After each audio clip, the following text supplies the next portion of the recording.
Nanti janda-janda akan disantuni oleh Pak Habibur Rahman. Akan diurus lahir batin oleh Bang Ali Lubis. Bang Ridwan. Akan diberi sembako oleh Bang Adnan. Ali Lubis masih bujangan nih. Amin. Dan kalau cocok akan dinikahi oleh Bang Rian. Tepuk tangan untuk wakil-wakil kita.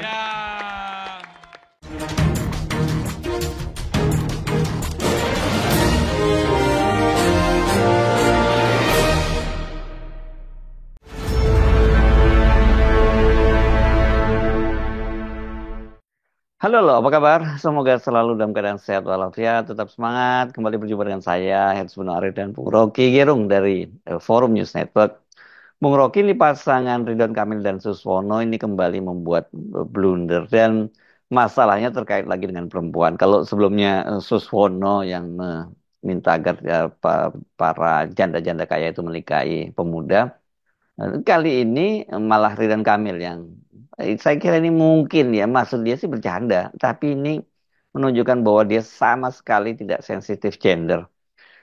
Mempersepsikan janda sebagai objek yang lemah dan jadi bercandaan kan ini sangat-sangat tidak pantas dilakukan oleh seorang pemimpin seperti Ridwan Kamil. Wow, merendahkan perempuan. Itulah kedunguan tertinggi dalam politik. Bagaimana mungkin pasangan ini, Ridwan Kamil dan Suswono, ingin memimpin Jakarta yang adalah metropolis, lalu datang dengan narasi yang sangat misoginis.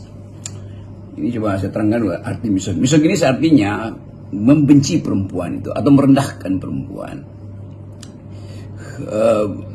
Kata itu menunjukkan bahwa peradaban tidak mungkin tumbuh kalau sebagian dari umat manusia yang kelaminnya laki-laki menganggap remeh yang kelamin perempuan.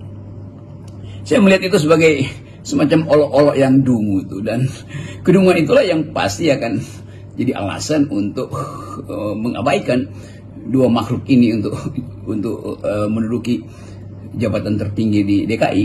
Kan ini kota metropolitan di mana semua bangsa itu menumbuhkan semacam share value, share ideas yang demokratis, yang feminis, yang gender equality. Jadi kelihatannya dua pasangan ini do not speak gender equality, do not speak feminism.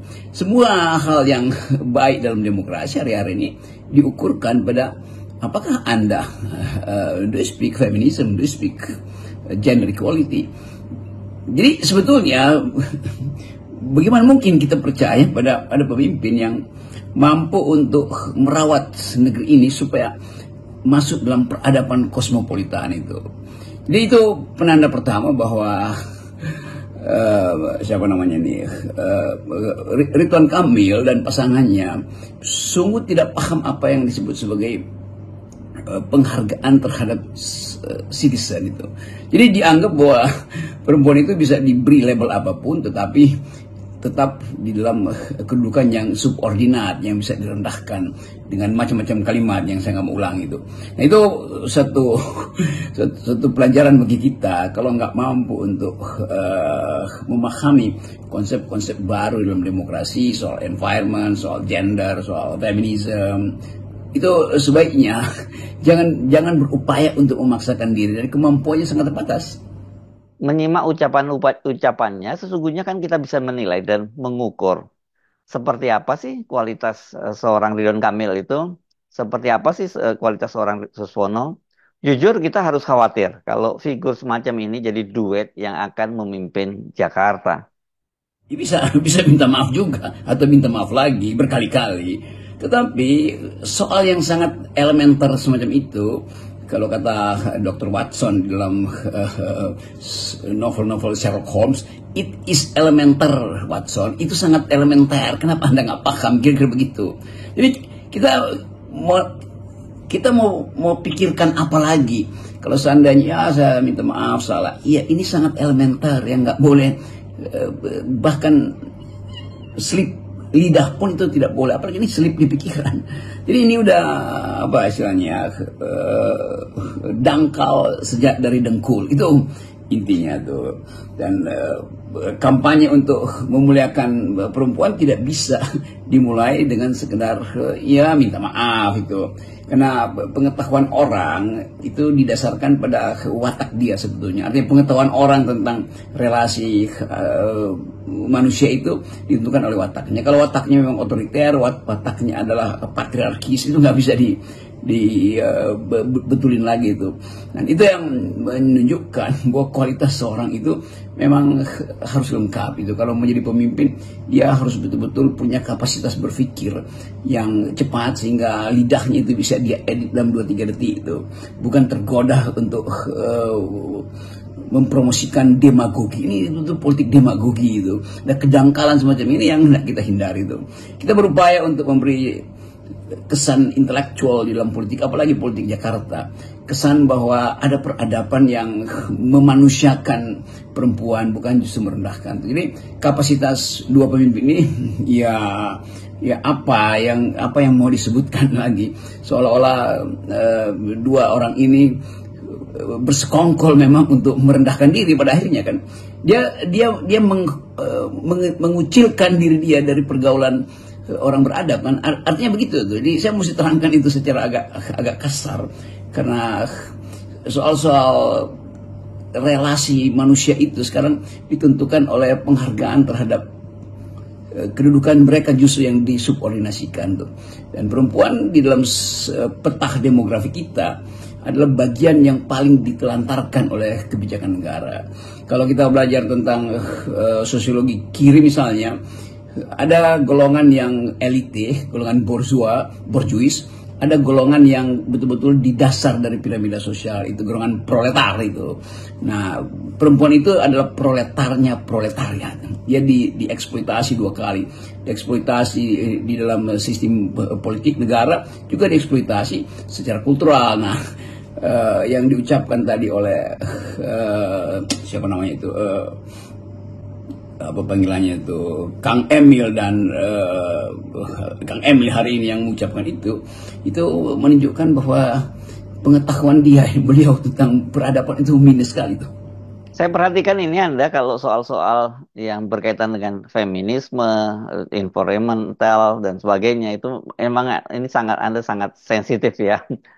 Tapi oke, itu tentu bukan persoalan personal ya, tapi ini persoalan kebijakan publik gitu ya. Dan apa sih kaitannya soal-soal begini ini dengan seseorang tokoh nantinya kalau mereka terpilih menjadi figur publik atau sebagai pejabat publik?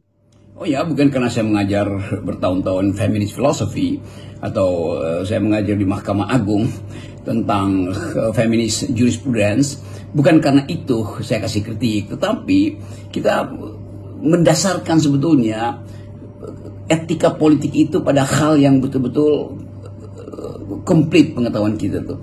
Kan dengan sensasi kecil aja kita ngerti bahwa itu nggak benar itu. Anda mau cari massa di kalangan perempuan dan mengucapkan hal-hal yang dangkal semacam itu.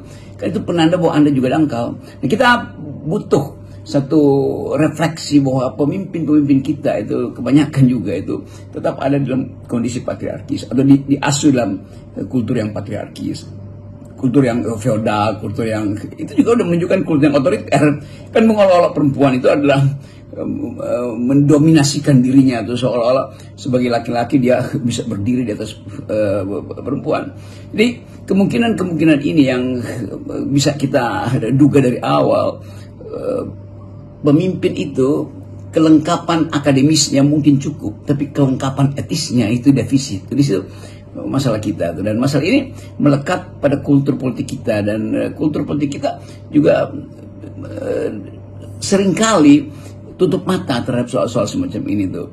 Jadi kita mau supaya dari awal Jakarta ini dipimpin oleh orang yang do speak feminism, orang yang paham bahwa penghargaan pada sesama warga negara itu harus diucapkan mendahului kecengengan, mendahului kedangkalan diri sendiri itu soalnya. Jadi kita ya, tidak ada yang perlu disesalkan karena memang itu adalah tapisan, ditapis oleh sistem sehingga terlihat bahwa ini orang yang bermutu, ini sebetulnya dia dealer doang kapasitasnya, kenapa mau jadi leader di Jakarta apalagi kan. Kecelakaan ini juga harus jadi perhatian bagi kurikulum pendidikan kita di sekolah, di universitas segala macam tuh, yang kadangkala tidak paham bahwa dunia sedang berubah. Kita ingin hidupkan peradaban baru untuk mulai bahkan menghargai sesama makhluk itu, bukan sekedar antar manusia tapi antar genus, bahkan antar spesies sebetulnya kan. Karena itu penanda bahwa kita tahu tentang apa yang disebut hierarki, tetapi hierarki itu tidak boleh dilekatkan, apalagi dipaksakan untuk memperoleh sensasi politik kan. Itu konyolnya di situ kan. Nah, kemungkinan besar bahwa publik Jakarta mengerti siapa yang sebetulnya harus disingkirkan dalam kompetisi yang sedang berlangsung soal pilkada hari ini. Saya pikir apa yang dilakukan oleh Ridwan Kamil ini bukan hanya menyinggung kaum perempuan secara umum, tapi secara spesifik ini dia juga jelas tidak menghargai para politisi perempuan di Golkar, tempat dia bergabung sebagai kader. Ya, dari mana partai pendukungnya? Apa Golkar ya, Pak Ridwan Kamil dan Pak Suswono dari PKS. Jadi ini juga menunjukkan betapa partai itu harusnya mesti membatalkan pencalonan. Menarik itu kan memalukan sekali kan. Nanti dianggap bahwa Golkar itu partai yang patriarkis, partai yang misoginis. Padahal di Golkar begitu banyak perempuan yang paham justru politik kesetaraan. Saya kenal Nurul Arifin, saya kenal banyak tokoh di situ tuh yang memungkinkan kita percaya bahwa Golkar itu sudah punya kurikulum tentang kesetaraan tuh, kesetaraan gender atau penghargaan terhadap status perempuan dalam politik. Itu ternyata nggak ada tuh. Jadi pembuktian ini langsung menunjukkan kita bahwa orang-orang semacam Ibu Airin, Ibu Nurul Arifin yang berupaya memberi standar etika yang paling dasar, yaitu penghargaan pada perempuan, yang meminta sebetulnya supaya kaum pria ini jadilah male feminis gitu, kira-kira slogannya begitu. Ternyata nggak bisa atau belum sanggup di situ. Demikian juga teman-teman di PKS tuh. Saya setiap hari Jumat tuh mengajar di sekolah PKS yang diasuh oleh Mardani Alisera itu, yang namanya leaders talk gitu. Dan itu ternyata nggak berakibat tuh pada PKS kan.